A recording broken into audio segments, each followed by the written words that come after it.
Jonathan, how are you? I'm doing great, Peter. Thank you for coming to do this because it was quite short notice. Of course, I'm in the neighborhood, so it's a pleasure. Perfect. Okay.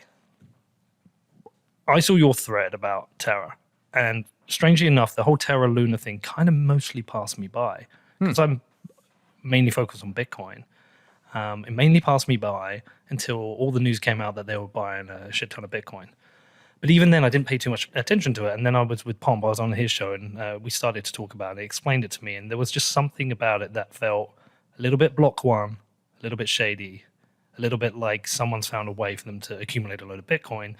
But I had no idea that the kind of fundamentals of the algorithm for their stablecoin was completely broken. And the reason I care about this a lot is because I spend a lot of time with Alex Gladstein. I talk to him a lot.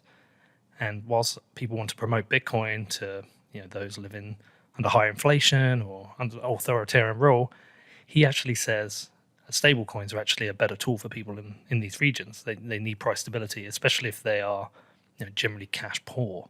They don't need a fluctuating asset. So I accept stablecoins are useful and important. But at the same time, if there are stablecoins designed in a way that's super risky, that, we know with this Terra situation and Luna, a lot of people have lost a lot of money. So if they're super risky, I think it's really important for us to understand which stablecoins are best and why. So there's the setup. But before we get in it, can you just introduce yourself? Because I'm not sure if everyone will know who you are. For sure. John Wu, I'm head of growth at Aztec Network. Aztec Network is a private ZK rollup on Ethereum. So I'm in the Ethereum ecosystem. I came up in the world, TradFi guy, very suited, was a management consultant, worked in private equity. I went to Harvard Business School, not the typical anti-institutional, rebel with a cause type person who gets into crypto. But I really fell into the rabbit hole because I had a couple friends from 2018 who were investing, and they said, maybe you didn't really understand Bitcoin when you bought it and sold it for a loss in 2013.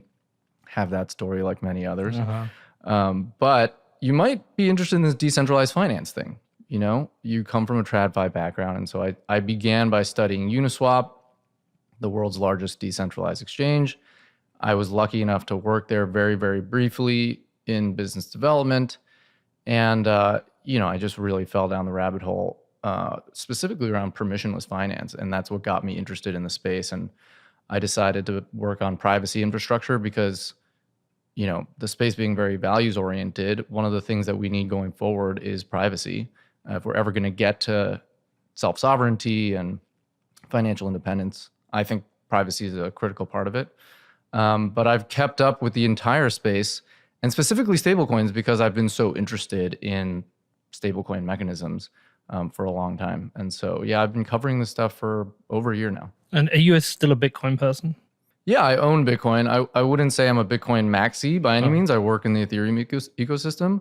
I think the amount of impact that crypto has to offer for the world requires more programmability, but maybe for later in the cast. Yeah, it's a Bitcoin show. Occasionally, I've had Lane Rettig on the show a couple of times. Yeah, Lane's a friend. Yeah, great guy. I'm probably going to see him this week. I like talking to him about alternative currencies because I think he's very honest. Yes. He's very honest about the situation with Ethereum or any other alternative protocol. And whilst it's a Bitcoin show, and I am probably kind of a Bitcoin maxi, I don't mind Monero. I'm not as hateful on ETH as I used to be in that, again, trying to understand stable coins, it feels to me that they're best placed on other protocols than on the Bitcoin protocol. I know we had Tether on the Omni layer before, but that has certain issues with it.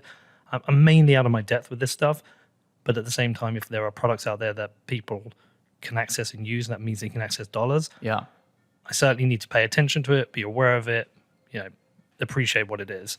But we can debate Ethereum another day. Yeah, I definitely want to get into the whole Terra Luna thing because I thought your thread was brilliant. We'll share it in the show notes. Let people go read it.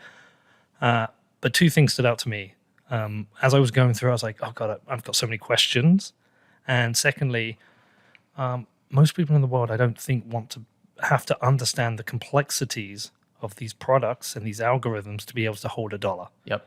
So for me, in its simplest form, a fully backed dollar is probably one of the best scenarios, as long as you know it's backed. And I know there's questions around that. These algorithmic stablecoins seem to have some fundamental issues. Yeah. Now, if we're going to design new dollars, they need to be stable. And calling them stablecoins when they can crash and lose tens of billions of dollars in Right. a very short amount of time is very scary. And also, to be honest, I've read a lot of stories about people who've been completely fucked by this. The human toll is, unimaginable. I mean, you must have read some of it as well. Oh my God. Yeah. Awful. Yeah. Awful. I also think the behavior of Do Kwon was particularly overconfident, and I don't like the idea of there being a Luna 2. But we can get into all of that. Let's go, imagine, do the whole, explain it like I'm 5. Let's talk about, I want to get into what Terra and Luna are and were, and why they were fundamentally broken. Yeah, it might be helpful to just walk through the day I wrote the thread. Yeah. And so that was Monday. Boy, now I'm forgetting the actual date, but that was Monday. 2 weeks ago, right? 2 weeks ago. And I have a day job, and I was watching the DPEG happen in real time, and I was like, wow, nobody is covering why this happened. And I had done a bunch of research on Luna around the Abracadabra crash that we can get into back in February. And I covered Iron Titan and Faye and some other stablecoin failures or stablecoin issues. So I was kind of well positioned to cover it. And, I started digging in, and I realized this was an algo failure like any other. So it's worth talking about what Terra is. Terra purported to be a network to support an ecosystem of stable currencies. They had actually had a bunch of real world use and adoption. There was this Korean payments application called Chai, that's like Venmo for Korea. They had adopted UST. And the point of the network was to facilitate transactions in stablecoins, specifically their flagship stablecoin UST, which is a dollar pegged, under collateralized algorithmic stable. It's worth kind of just breaking out a couple of those things, right? Yeah. So under collateralized already concerns me. So let's start with under collateralized, which means there's no quote unquote hard collateral for every dollar of UST in circulation. And so a hard collateralized protocol would be something like MakerDAO, which you might have heard of, where one DAI is collateralized by more than $1 of volatile cryptocurrency. And it's more than $1 because the underlying collateral is volatile. And so if you just had $1, well, you could quickly become under collateralized if the volatile collateral slipped. So UST was under collateralized. For a long time, it had zero quote unquote hard collateral. And so it was only collateralized by Luna. And we'll get to that dynamic in a little bit. The second word is algorithmic. So algorithmic just means smart contracts govern the pegging mechanism to make it stable. The third word is stable currency, which means that it should be low volatility, right? There are higher volatility stable currencies out there, but in general, you want it to be pegged as closely as possible to the reference currency. And in this case, the reference currency is the US dollar. And so that is what UST was purported to be. Now, the way I analogize UST, the relationship between UST, which is the dollar peg stable, and Luna, which is the governance token and security token of the network, is to use a TradFi analogy.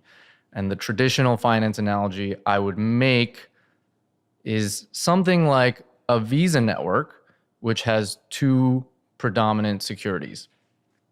One is Visa Equity, which we're all familiar with. And Visa Equity gives you ownership in the network and gives you a claim on a share of the network revenue. That is fundamentally what equity is. And then imagine if Visa also had Visa Coin, which was essentially a coin pegged to the US dollar. And Visa's promise to you is the way that Visa Coin has value is anytime you want to exchange Visa Coin, we'll give you $1 worth of Visa equity. Okay. So if Visa stock were at $10, for instance, and I wanted to exchange one Visa coin, I would get 1/10 of a share of Visa back. So it's just like UST Luna, it's not hard collateralized. It's this kind of circular thing where the currency on the network is backed by an ownership share of the network. Okay, I'm following you. So that's roughly the way that it worked. So now the question is, why would anyone want to use Visa Coin, or to go back to the Luna case, why would anyone want to use UST? You need it to gain wide adoption, right? The reason why people were incentivized to use UST was they paid you 20% per year through something called Anchor Protocol to hold it. This was my first red flag. Right. It's quite a high interest rate. Right.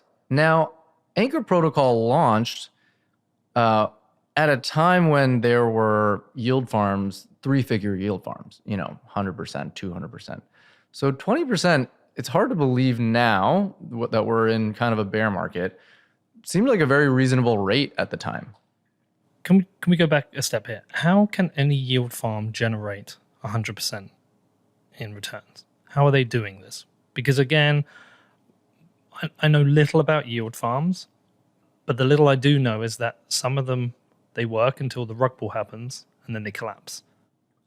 I don't think that's a horrible mental model. I would think of it like yield farms are created, high APRs are created by inflationary rewards. And inflationary rewards, again, to analogize to traditional finance, means I'm handing out equity. Now imagine if you invested in a business that said, if you do something that benefits the business, we will issue you a bunch of share-based compensation. Okay. We'll give you more shares in the underlying company. So if you do something that helps Visa Network, we'll just give you more Visa equity. Now, at today's dollar rate, at today's dollar valuation of Visa equity, that seems like I'm making a lot of money. Now, is that sustainable? You have to ask yourself whether the inflation rate of the equity is sustainable. Probably not. So it's not clear, but we haven't seen very sustainable yield farming strategies because extremely high inflation is not sustainable. You can't prop up the value of the underlying and emit a large quantity of it into the circulating supply forever. It's probably not going to happen. So when these happen and these yield farms collapse, who are the losers? Is it the bag holder? Is it a game of chicken? Yeah, I would say it is a game of chicken, but no different from any other marketplace, right? When SaaS multiples collapsed over the last couple months and the likes of Peloton and Zoom and Snap all went down 80-90%, who were the bag holders? The people who didn't quite realize that multiples would contract. Now, this is maybe a slightly different case. You could say that high emissions are destined to bring prices down. I wouldn't necessarily argue against that. I mean, I would say that the difference with something like Peloton is that it was a company that produced a product that has a revenue model that hopefully would deliver dividends at some point. And sadly, what happened is the business couldn't keep up with the growth trajectory, and therefore it eventually collapsed quickly. And they had some other, obviously, internal issues. I see the comparisons, but what I find with these kind of crypto products is then they don't tend to have an actual product itself. So it's worth talking about the circularity in the context of Luna UST. Yeah. The dream with Terra Luna was the more UST is adopted, the more transactions happen on the network. And just like Visa, the more transactions happen on the network, the more the network processors, in this case, the network validators, the ones actually executing the transactions, get in terms of fees.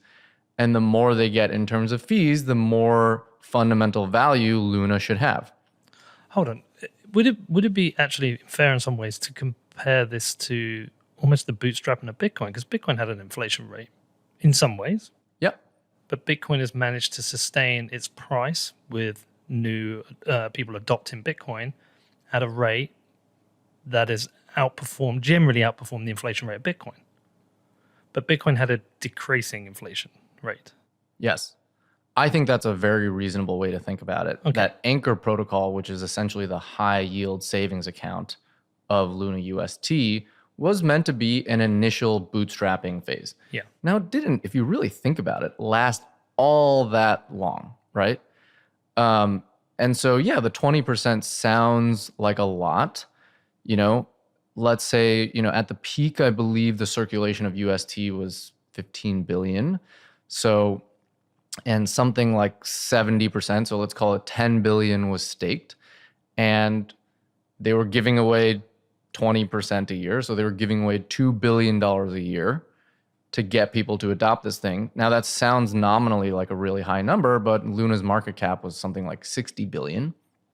And so one of the things they were doing was liquidating the Luna token to put into the Anchor protocol reserve to pay out this high APR rate. And one mechanism we actually haven't touched on yet is the redemption between Luna and UST. Is that you can always redeem 1 UST for $1 of Luna.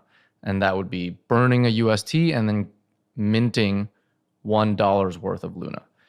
And so the supplies of UST and Luna are inversely related. So the more UST there is, the less Luna there is. So Luna must be burned to create UST. And when UST is redeemed, it goes back into Luna. So that's the relationship between those two tokens. And the idea with Anchor Protocol was if everyone believes in Luna, then the price of Luna goes up. Then if one Luna is worth a lot, it can be burned to mint a ton of UST. It can also be sold into the open market and fill up the Anchor Protocol reserve to pay out UST holders. So there's this really great reflexive upcycle where when the number goes up, the supply of UST goes up, Luna gets sold to fill up the Anchor Protocol reserve. All the UST holders get a sustainable 20% on their income. The Luna supply goes down, which further compresses the price upward because you're burning supply. And for the same level of demand, the price of Luna should go up. So there's this really amazing reflexive upcycle that you can imagine might get you to extremely wide UST adoption. And if UST is adopted very widely and used commonly between people, right? Let's say, you know, we went to Five Leaves today and you got a burger and I paid for it and you Venmo'd me in UST and we were used to using UST in our day-to-day, then there's really no reason to exit, right? At some point, UST becomes as good as money to you. That was really the goal. Right. Okay. But now, in this specific failure case, it's worth rewinding back to February. Back in February, there was this entire ecosystem headed up by this guy, Daniele Sesta, who's an Ethereum developer. Not Ethereum core developer, but a developer on the Ethereum ecosystem and others, who created a lending protocol called Abracadabra. Now, off the bat, it's called Abracadabra, and their stable currency was called Magic Internet Money. So I'll leave you and the listeners to make whatever assumptions about that as you will. But it was a very legitimate protocol in terms of the mechanism. And without getting too deep in the weeds, it was a lending protocol. It allowed you to commit collateral and then mint a stablecoin.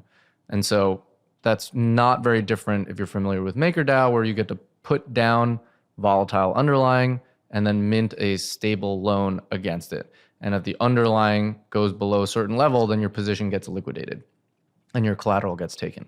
So kind of standard lending protocol. But what Abracadabra allowed you to do was recursively borrow MIM, swap it for UST, stake it in Anchor Protocol, turn it into a staking token called AUST, and then put it back into Abracadabra as collateral, and then mint more MIM and repeat the cycle. Okay. Now, the most important takeaway of this like recursive lending thing is that it allows you to access extremely high leverage.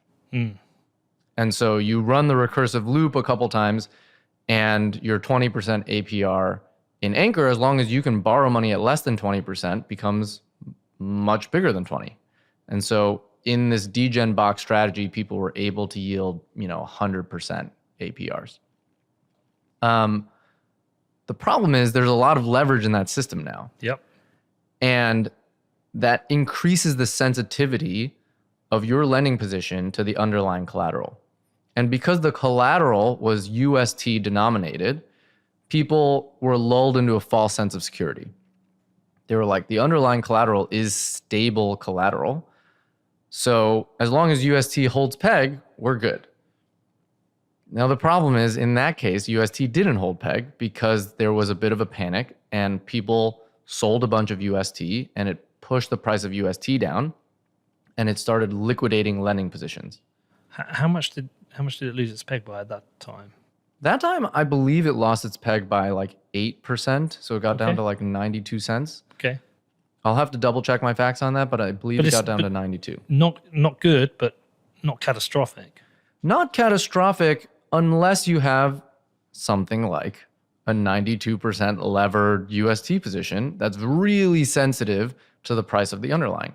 Now, the problem with these recursive lending things is once collateral starts getting liquidated, the collateral, I'll remind you in this case, is UST denominated. So more UST gets dumped on the open market and drops the price of UST further, which then liquidates more. And that creates this liquidation cascade. Like a contagion effect. Exactly. Yeah. Now, because of the way Luna UST works, when UST is below peg, you can always get $1 worth of Luna for it. So if UST is at 92 cents, you can always redeem this thing that's only worth 92 cents and get something that's worth $1 of Luna. Hold on. So there's another cycle you can perform there to arbitrage. So there's always that redemption mechanism between UST and Luna. You can always redeem 1 UST, regardless of what its market value is, for $1 of Luna. But could you then buy $100 of UST at an 8% discount, redeem that for $100 of Luna, sell Luna on the open market? Yes, that's exactly what they're hoping you will do. And the reason why that's part of the peg stability mechanism is because you purchasing UST on the open market increases the demand, and it should bring it back up to $1. Right. Okay, I see. So that should close the arb. The arb itself closes itself. It should close itself. Now, the hard part about it closing itself is, let's talk about the second part, right? You buy a bunch of UST, which supports the UST price, and you redeem it for Luna, but then what do you do with that Luna? You dump it immediately because you want to make sure you get your 8-cent arb. You don't want to hold Luna while it's falling. But the more people do that, the lower the price of Luna goes. Right. And the lower the price of Luna, the more Luna has to be created in order to support UST redemptions. Which creates the inflation. And that creates this runaway, what people call the death spiral effect, which is what we saw a couple Mondays ago and sent Luna essentially to zero. I think it's hovering around like 13 millionths of a cent or something like that. There's many zeros in front of the first significant figure in its value. So yeah, that is the death cycle. So this happened in February and it sent Luna prices crashing down. And I think the Luna Foundation Guard, now it's important to introduce this other entity. The Luna Foundation Guard is essentially the central treasury entity of the Luna network. And so this is Do Kwon and a bunch of network insiders who have Luna in the treasury for creating the protocol. The Luna Foundation Guard... Pre-mine. Like a pre-mine. Like a pre-mine, But right? do they own it or does the treasury own it? Is it like an entity that owns it, or do they individually own it? It's an entity that has a number of... It's essentially a board that governs this gigantic pot of Luna. But do they hold it for the benefit of Luna? Yes. Right, So they hold it for the benefit of the Luna network. Okay. But they ultimately had discretion over the way the funds were spent. Do we know how many people are on this board? At the time, I believe it was about seven folks. But really, it was gathered at Do Kwon's discretion. Okay. Right? It was really under Do Kwon's control. And so you've got this central entity, and they saw what happened to Luna price because of this death spiral effect in Abracadabra in February. And they said, man, it's not so great that UST gets redeemed for Luna, and it can initiate a death spiral at any time. Anyone can really, a large UST sell event or a recursive leverage unwinding can really just depeg UST and then send Luna crashing down. And once the train leaves the station, it's really hard to stop. The momentum of this death spiral is buy UST, redeem it for Luna, dump Luna. Luna's price starts crashing down, and every incremental UST that gets redeemed sends Luna price even further down. So it's really scary. And recall that you need Luna price to be high for a lot of different reasons. But one of the reasons you really need it to be high is because you need to sell it to fund the Anchor Protocol reserve. Do you need it to be high, or you need it to be growing in value? You need it to be high and growing in value. So the directionality is also really important. In an ideal world, it kind of increases in value slowly over time, and the system strengthens step by step. Now, what you don't necessarily want is what happened, over the course of the last few months, where the Luna price spiked super, super high. A bunch of UST was redeemed, or Luna was burned for UST at a very high value. The supply of UST grows. And then what is UST? UST is essentially a claim on Luna. So you've printed a bunch of claims on Luna while Luna's at a very high price. Then when Luna starts coming down, you have all these outstanding claims, but not enough Luna to pay it back. Okay. So very complex. Yeah. Lots of complexity. But let's talk about Bitcoin. But I mean that's an issue in itself. Because like I say, interestingly, I've never used the stablecoin, funny enough. Never used one, never had a need for one. I used the pound and I buy Bitcoin. But I fully understand why people would, like say, use a stablecoin in certain jurisdictions. And if somebody asked me, I would say, yeah, you should use them. If they ask me which one, well, I mean, I know about Tether. DAI seems to, up until recently, remain fairly stable. UST was growing in popularity. I didn't know anything about it, but now I'm scared to recommend anything without knowing everything about it. But I don't have the time to learn this, and it's not even just a case of learning. It's very complex, and there's unknown unknowns. It is incredibly complex. I think this is where I'll maybe say something unpopular that I've been beating the drum on. The industry needs the industry needs disclosure. The industry needs norms of disclosure.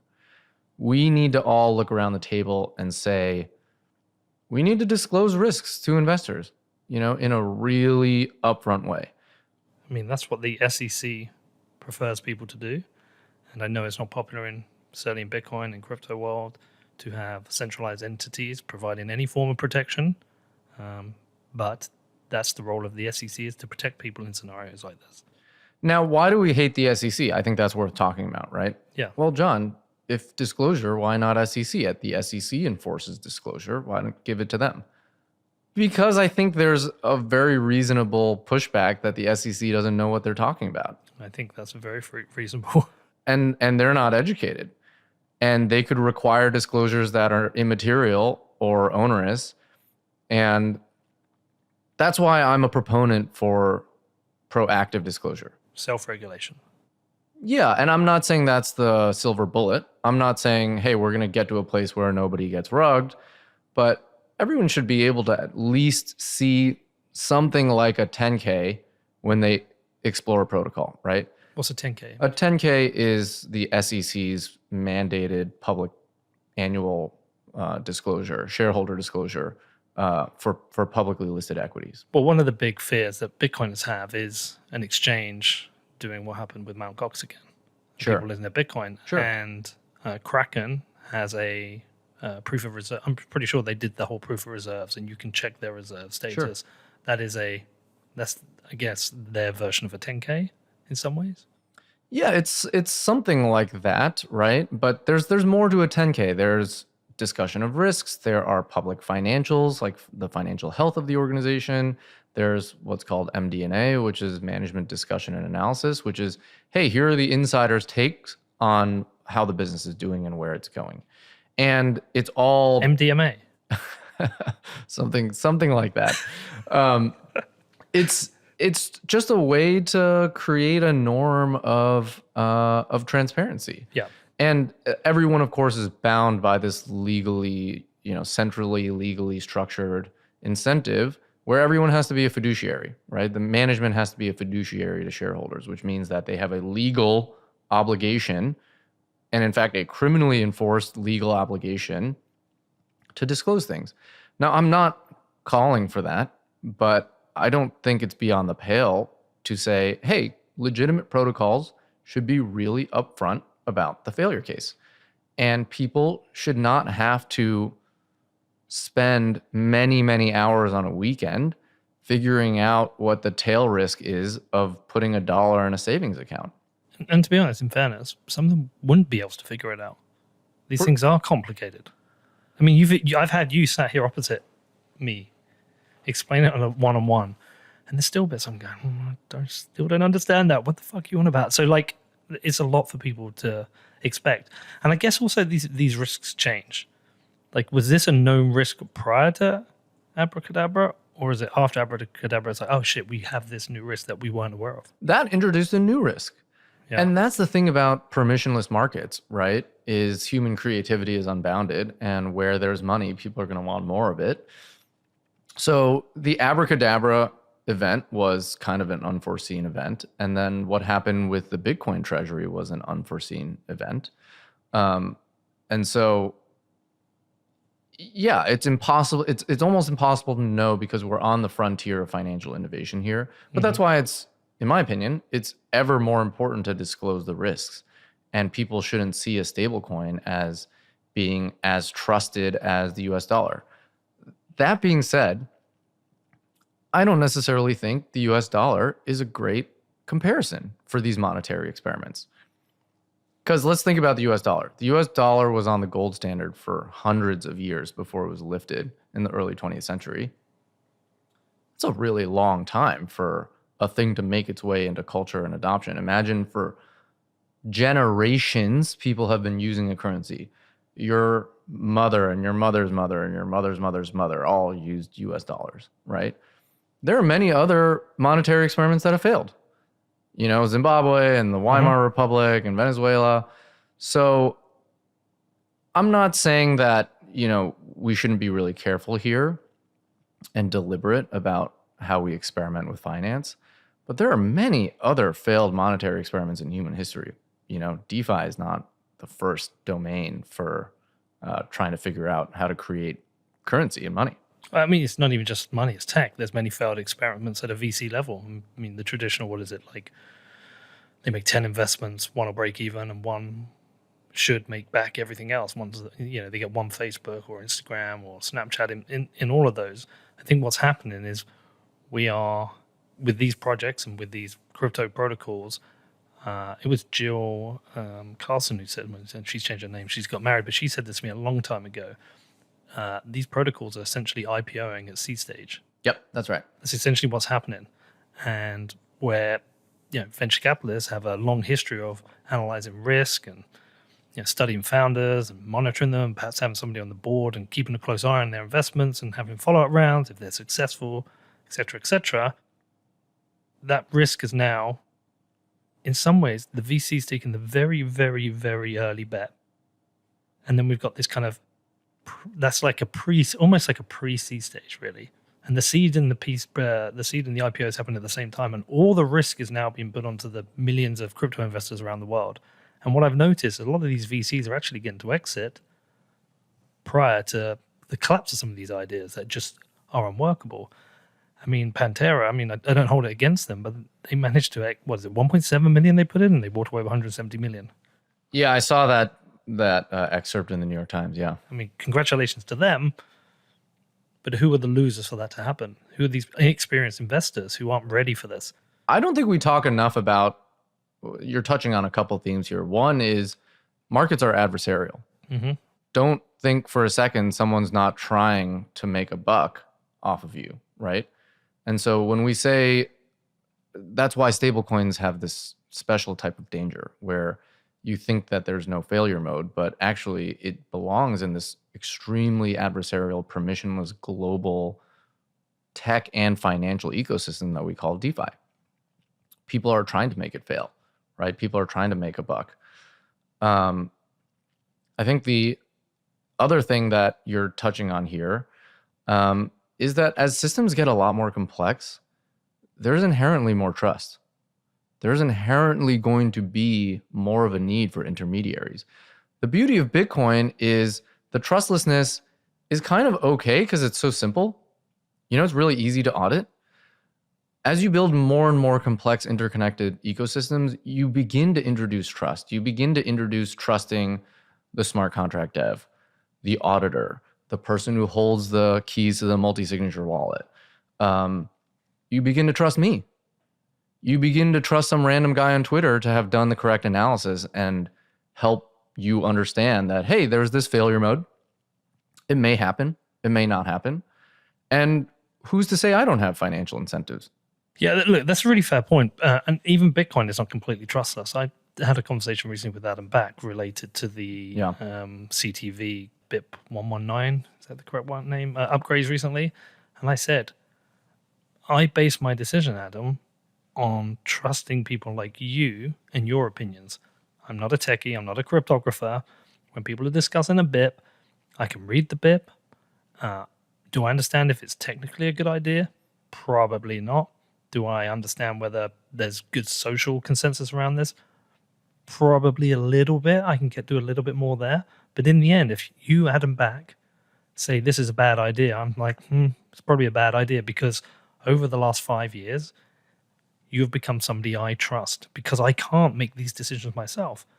And what does Greg Maxwell say? What does Andrew Polstra say? I trust Jeremy Rubin, a certain amount. I think he's a great guy, but I trust him a bit less because he hasn't built that trust model. So the trust exists. So nothing is fully trustless. Yeah, I think that's right.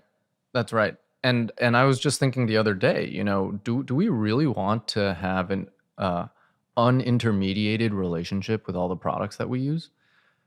I was just out in Brooklyn yesterday at Elsewhere leaning against a railing, and I'm like, how many people do I have to trust going back in the supply chain to know this isn't going to collapse under me and I'll fall to my death? Some guy in China extruding a metal pipe, some iron ore worker, some regulator, some guy who's underpaid, on the New York metropolitan staff inspecting this railing. Our whole worldview is built on trust. So the question is, where do we grant it and where do we not grant it, right? And one of the things that, again, I'll beat this drum, that we can do as an industry is start to build that trust by proactively disclosing, by saying, here are the risks, by engaging in that discussion publicly. Now, Do Kwon is a pretty flagrant example of not doing that because under collateralized stablecoins are, on some level, faith-based, just like the US dollar is faith-based. Now, there are really strong reasons the US dollar keeps its value, not least of which is the threat of violence by the US military. But some of these things that can fail in tail cases, they are faith-based. And so that's why Do Kwon was very, I don't know what the right word is, really outspoken about the fact that it would never fail. But I think you make a fair point that these things they're different products from the dollar. Whilst the dollar pegged, they're different products. I mean, look, the dollar can fail. Currencies have failed. For sure. And it can fail for the same reason. The reason there's high inflation at the moment. Not the only reason. We have to be clear about this. Because some people think the high inflation rate is just because the US has printed a whole bunch of money. It's not just because of that. There's other reasons why you get inflation and prices go up. But generally speaking, if you print more dollars, you're going to have inflation and your dollars are going to be worth less. What happened with Terra and Luna is an extreme version of that. But they're almost like dollar derivatives in some way. Yeah. No, for sure. I think in all of this, the dollar has kept its primacy. Yeah. One of the things that we forget is that stablecoins are also pegged to dollars and they are experiencing price inflation if you live in the United States. Yeah. Is there any part of that Terra Luna bit we've not covered yet? We didn't talk about the role of Bitcoin. Yes, please. Yeah, talk about that. Because that was one of the things that I thought was, I never jumped on that kind of like train of supporting this when I heard they were buying. Normally as a Bitcoiner, when you hear about Tesla buying Bitcoin, you're like, that's a super cool thing. I love this. Elon Musk is getting behind Bitcoin. Tesla is holding Bitcoin. That's a super cool thing. When I heard about this, it's like I think Do Kwon came out and said he's going to buy 10 billion of Bitcoin or something. Yeah. And I couldn't jump on it, and I didn't understand it. But at the same time, I was everything I read about it and what Pomp explained to me, I was like, this sounds super risky. When I see MicroStrategy buy Bitcoin, I'm like, they're probably not going to sell that for a very long time if they ever will. With this, I was like, is this just going to add even more volatility in? Sure. I didn't expect I wasn't predicting the extremity of what happened, but a lot of people were bullish on it because they were converting Luna into hard collateral. yeah. So before you got UST on one side and you've got Luna, which is, remember, kind of equity in the network on the other. And there's this immediately accessible death spiral. And they were like, man, that didn't go well in February. We need some hard collateral. So let's swap some Luna for Bitcoin. And it's not going to be fully collateralized because there's not enough liquidity in the world to support selling all of Luna's market cap into backing UST, but let's sell 3 billion of it. Let's make UST 20% collateralized by Bitcoin. There are a couple of things that seem a little fishy about this, right? One is it kind of reeks of like an exit. You're selling your equity. You're selling the equity in the network for hard collateral. Well, that's why I compared it to Block 1. I'm actually not familiar with Block That was 1. EOS, where they ran the year-long ICO and ended up accumulating 120,000 Bitcoin or something or other. That's why it just kind of smelled a bit similar. They found a way of printing Bitcoin. Take a thing whose value is uncertain and trade it for a thing whose value is more certain. Yeah. Okay, but there's also a good stability reason to hold hard collateral, which is it helps give a different escape path from UST. Before the Bitcoin thing, the only way to escape from UST was to redeem it for Luna, which initiates the death spiral, like we talked about. But once you have Bitcoin in the system, then you can redeem UST for Bitcoin. And that doesn't initiate the death spiral. So it kind of gives you this 20% cushion where if 20% of people are redeeming, they'll get Bitcoin instead of Luna, and Luna's price can kind of remain high. Was that an optional thing, or if you redeemed $1 of UST, you got what, 20 cents of Bitcoin and 80 cents of Luna? Is that what actually would happen? It's not actually what happened. In reality, it was the Luna Foundation Guard's discretion to convert Bitcoin, to use their Bitcoin reserves to prop up the UST price. Right, okay. And so rather than UST price being propped up by Luna, they could dump a bunch of Bitcoin onto the open market and keep the price of UST high and close to the peg. Okay, now maybe the outcome here is obvious, but once UST depegged, they had to sell all their Bitcoin, to your point. And it still failed. Well, a couple of things happened. Number one, it tanked the price of Bitcoin. Yep. So it wasn't good for Bitcoin holders. And also, their average sell price was way below that. I mean, weren't they buying over 40,000 at one point? Yes. Yeah. Yes. So the market actually had anticipated once UST depegged this failure mode, and the Bitcoin markets were already plummeting in advance of Luna's sell pressure because they saw that Luna had all this Bitcoin reserve that they had to use to prop up the UST price. So ultimately, they burned through all their Bitcoin reserves. The amount of demand wanting to get out of the system was too great even for the amount of Bitcoin reserve. And the problem with having a volatile collateral is, well, kind of obvious. When you sell the volatile collateral to cover your outstanding debts, the value of the collateral is dropping as you're selling it. See, one of the things I thought is it was so obvious it was failing. Why didn't they just hold on to their Bitcoin and let it fail? At least there would be a pot of a valuable asset that they could either redistribute it to investors. I mean, maybe they didn't expect it to fail so badly, but maybe people would have got 20% back rather than close to zero. I think it's very hard to know. They had this last minute Hail Mary where there's a universe in which they could have saved themselves. They kind of distributed the Bitcoin to some of their investors who are market makers as a loan. And so they didn't technically sell it. They just collateralized their own Bitcoin again to their market makers. So they lent the money back out to market makers. And there was a universe in which if the peg had held, they could have repaid their Bitcoin loans at a lower basis, and they could have made out okay. And I also think there was just faith. You know, UST had survived crazy amounts of attacks like this historically, and I think everyone in the system had faith that it was robust and that it was going to hold. And here's the thing with these kind of like, you know, long tail failure modes. It's not over till it's over, you know? It doesn't fail until it fails. And so they had survived, you know, 8 depegging events or something like that previously, and they just thought this time wasn't any different. Yeah, one of the other things that really stands out for me with this is that they're essentially trying to find product market fit, but with a product or a network that's worth tens of billions. Yes. Really, usually when you're building tech products, Yes. product market fit is usually done with a, you know, you test with an audience of, you know, depending on the product, maybe hundreds, maybe thousands, and then you scale up. But with these products, you're essentially, because it's just a free open market, Yeah. and anyone can get involved, these can scale up to tens of billions in value. I think you're pointing out something pretty interesting here, which is, you know, the larger these stable coins are, right, the more adoption there is and the more stable they're likely to be. But then the worse and more contagious the effect is if it fails. It's almost like you have to be really big in order for it to be stable. Yeah. But once you get that big, the cost of failure is immense. There's also this kind of industry-wide reputational issue that comes from it. We've seen attacks on crypto broadly, therefore that's an attack on Bitcoin because of this.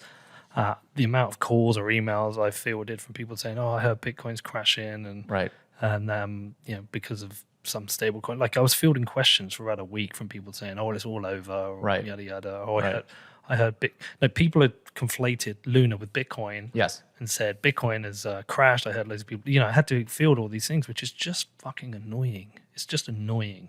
Well, you see the headline, right? Like, you know, Luna 60 billion market cap goes to zero. And the layperson says, I knew it. Crypto's a scam, right? Yeah. It reinforces that notion in their head.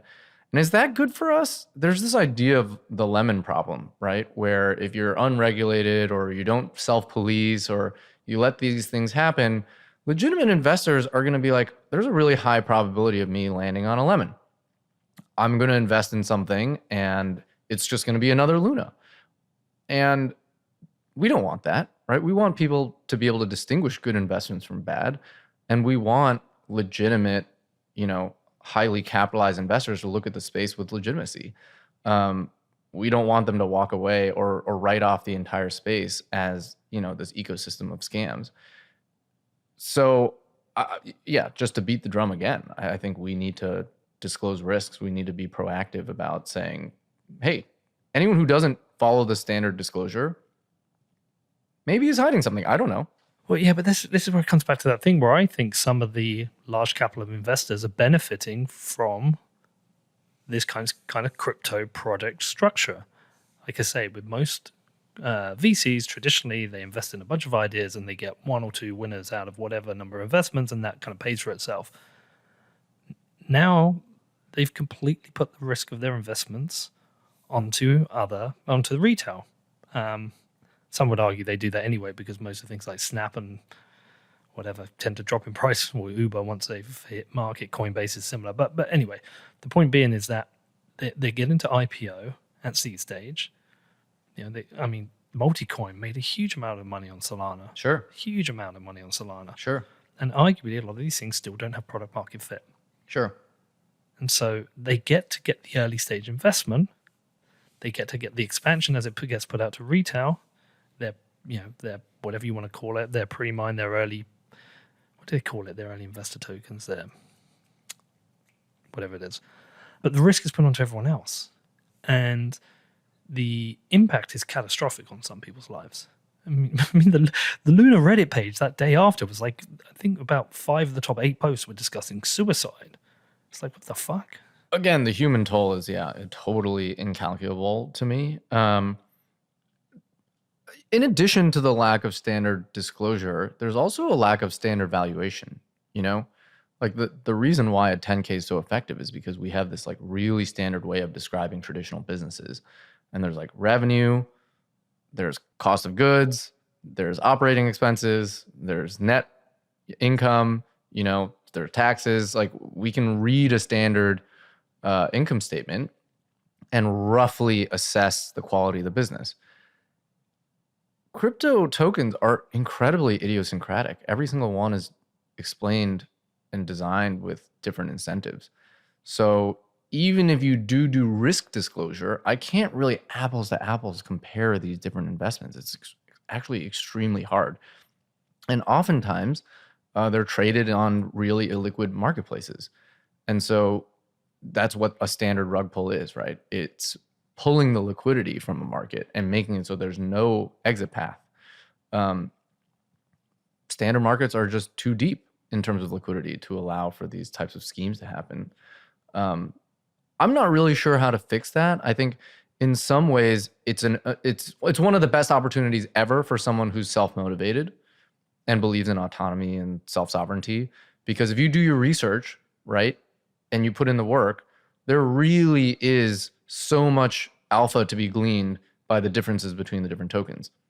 But to your point, if we're trying to get to mass adoption, is investing in liquid tokens like the right move for the layperson?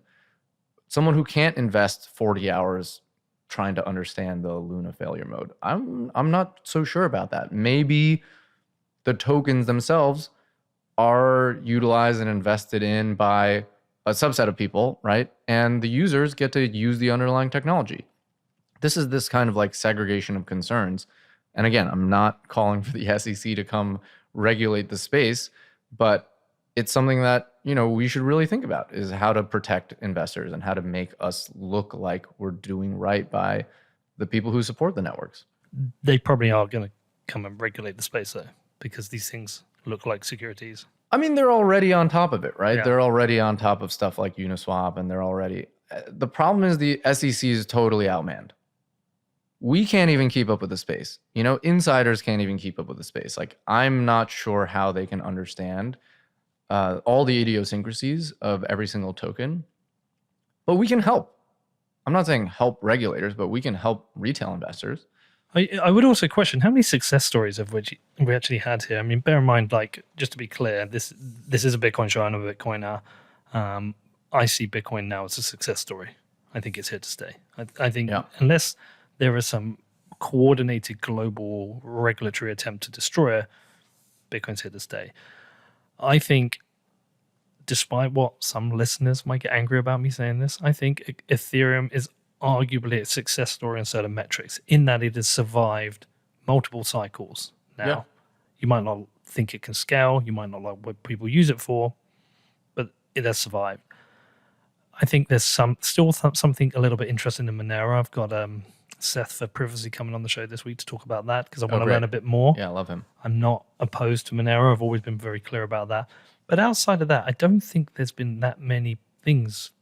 If anything else, I can say that has been a success story. There's been a lot of failures. There's a lot of things that maybe have achieved some things technically that are interesting. So your measure of success is obviously subjective. But I would say, like, if we use things that have survived in terms of time or price appreciation, I think we've got we've got a handful of success stories in my world. I think we need to think about the segregation between token value and network success. Yeah. Right? Fair. Sometimes we conflate them. I think Ether is a successful token and Ethereum is a successful network. But there's something like Uniswap where it's not clear what the long-term value accrual mechanism of the Uniswap token is, right? There's maybe this fee switch that's going to get turned on and do revenue share. But Uniswap protocol is undeniably successful. It's the dominant liquidity venue for, ETH to stablecoins. That's fair. It's just done, I think at this point, trillions of dollars of volume, fully decentralized and permissionless. But the volume of failure that we've had is huge. For sure. And this is where Matt Levine, the Bloomberg writer, would say DeFi is learning in a couple of years what it took traditional finance thousands of years to learn. And these are all experiments, right? And we kind of have to learn by failure. But that's where this disclosure becomes important, because I know everybody has their own choice to make an investment or whatever, but Yeah, some people are stupid, some are degens, and some people are just caught in the crossfire there, or they've been recommended by somebody. I mean, how many people probably turn around and said, "Oh, you should really take a look at Luna. This is great investment," because their friends did it, and they've not been exposed to the crypto scene. They don't know anything about it. And they've lost a bunch of money. Right. I mean, what's the first question you get from somebody who's outside crypto about crypto? For me, it's always, should I buy Bitcoin right now? Yeah. It's not, tell me about consensus mechanisms. Am I late? Yeah. Am I late? Right. Am I going to make money doing this? It's never, hey, help me understand how DAI works. Yeah. Right. Hey, tell me about the newest BIP or EIP. And so I think it's our job as educators to get people smart about this stuff. Right. And if you're not, maybe take the Warren Buffett approach. Don't invest in something you don't understand. There appeared to be a little bit of a contagion effect to other stablecoins. So DAI is not something I hugely understand, but I know a little bit about it. But DAI seemed to have survived, what, like 4 years? Is it about 4 years or 5 years even? Yeah. Yeah. And hasn't had any real catastrophic depegging events. There was Black Thursday or Black Tuesday, one of the days in 2020. This was the March crypto crash in 2020, where DAI had to, died. Yes, Maker had to issue a bunch of Maker to back under collateralized DAI positions. So they've suffered an extreme event, but they made it. You know, it's still alive. Yeah. Okay. But outside of that, it's been fairly stable. But there has been a contagion effect from this on DAI, right? Yeah, and on all stables. Yeah. During any period of panic, right, people want to pull out of everything unilaterally. People just get afraid. People think, well, if there's contagion here to Bitcoin, why isn't there contagion to other stable coins? You know, USDT, Tether is completely unrelated. And USDT depegged very, very briefly for a little bit. I think that's just us as human animals, right? There's a little bit of when panic and fear sets in, people just start thinking irrationally. I got so many DMs and messages saying, does this mean Tether is over too? And it's like, that's a completely different mechanism. Completely different product. Works completely differently. There's many reasons to, be careful around USDT too, which is completely different. And so I think people, when panic sets in, they kind of lose their minds a little. There were some large redemptions against Tether, and I do wonder, was that people having a little bit of a fear and thinking, hold on, I'm holding a bunch of Tether here, maybe we should redeem a little bit. In times like this, there's a flight to safety, and almost every investor I talk to right now is stacking cash because they see deals coming on the horizon, right? I want cash to deploy when all assets come down in value, whether it's equities or it's crypto or it's real estate. People are scared of a global macro recession, and they're thinking back, for those who have long enough memory, to the last recession, and they're saying, what did I wish I had at the bottom of the cycle in 2010, 2011? I wish I had cash. I wish I had boatloads of cash. I would have bought everything at the bottom. Yeah, I think you're right. Quite interestingly, it's just a complete separate point, but I do wonder, because you read a lot of stuff, whether it's, I know it's not popular at the moment, but Raoul Pal or Lynn Alden or any of the macro analysts, Luke Woman, there's a very negative sentiment with regards to, especially within equities or within, even within crypto, I would say. But there's this very negative sentiment, but somehow Bitcoin, it seems to be holding this price position at the moment where it can't seem to get under 28,500, and there's been multiple attempts to take it below it. I do wonder if Bitcoin's going to be safe. That's it. Yeah, we'll see. It does seem to have a lot of strength right now. Yeah, it seems very resilient. Yeah, ETH's taken a little bit of a hit this week, right? Yeah, that's right. Yeah, I think ETH is going to be okay though. But again, there's a big difference between token valuation and network strength. And if you can think about Ethereum's broader impact, right, it doesn't all accrue to Ether. Think about all of these networks that are aping Ethereum's virtual machine. Avalanche and Solana has an implementation of it called Neon, and Near Aurora and Phantom, and there's a thousand other chains who recognize Ethereum's network effect and the network effect of Solidity developers, and none of that accrues back to Ethereum. Right. Okay. There's two other things I want to ask you about. I don't know if you know about it. Some concerns have been raised recently about Steppen, which is not something I've really looked at. Sure. The only thing I want to know about Steppen is can I get my dog to run around the yard and earn me tokens? Well, that goes back to what we talked about, right? Are insane emissions sustainable? Yeah. I think one of my favorite tweets ever was like, "I'm inventing shitting. Can't believe I've been shitting for free this whole time," right?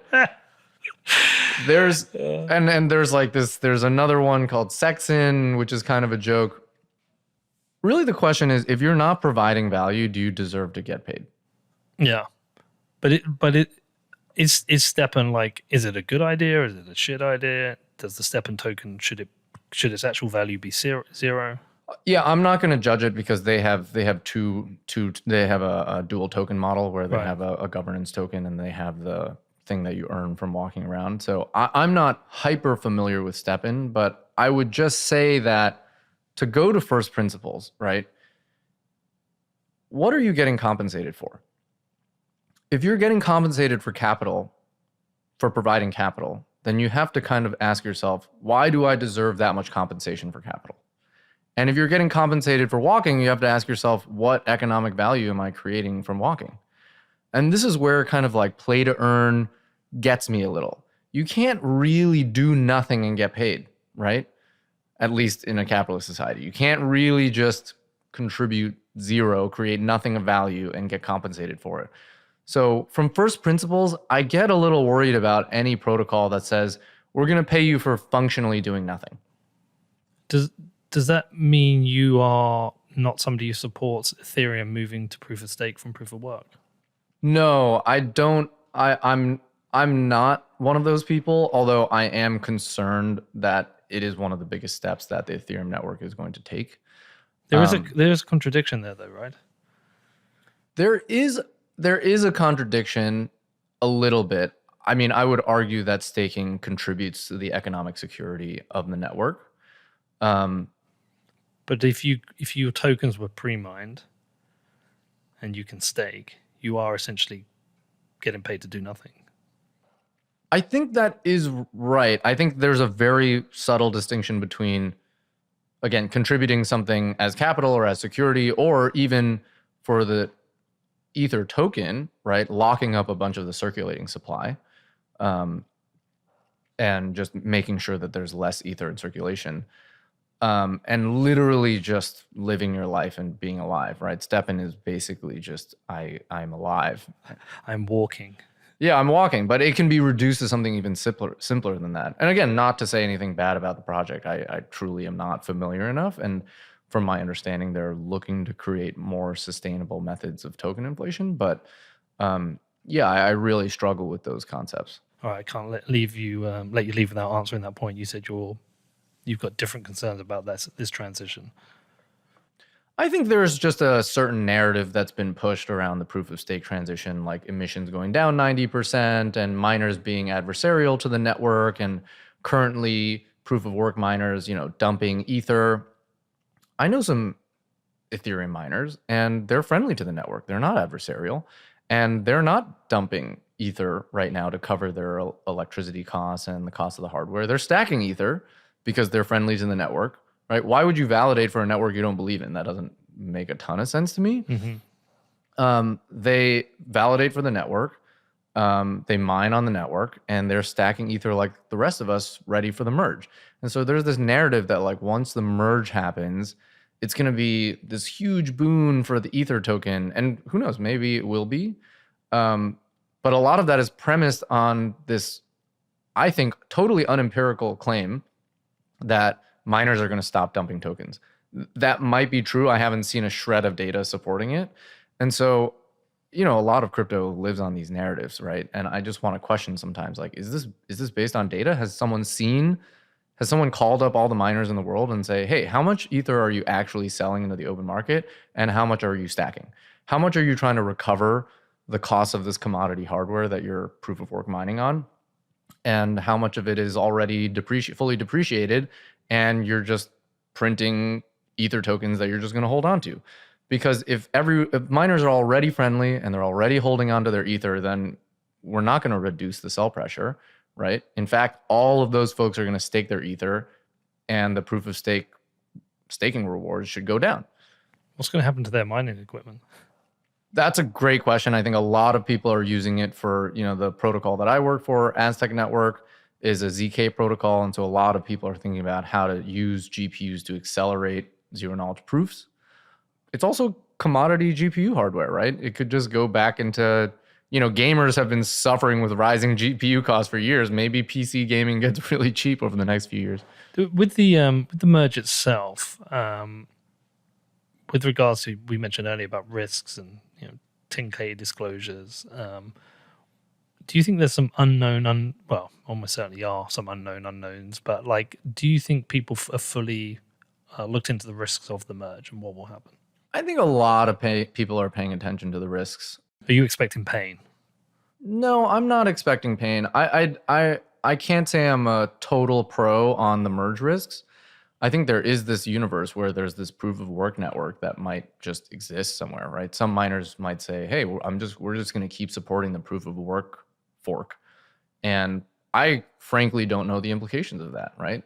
It's like we had Ether Classic after the DAO hack. Now there's Ether Classic, right? There could be a fork of the network that just continues on with proof of work mining, and there could be some small consortium of protocols or individuals who say, you know what, we just believe more in proof of work for some reason. Interesting. So we're going to stay on this fork. I think every other reasonable person is going to proof of stake. I think it would be a tiny minority of actors. You'd have to choose, right? Because you can't it's not like you get your tokens both. You have to swap out. Right. Yeah.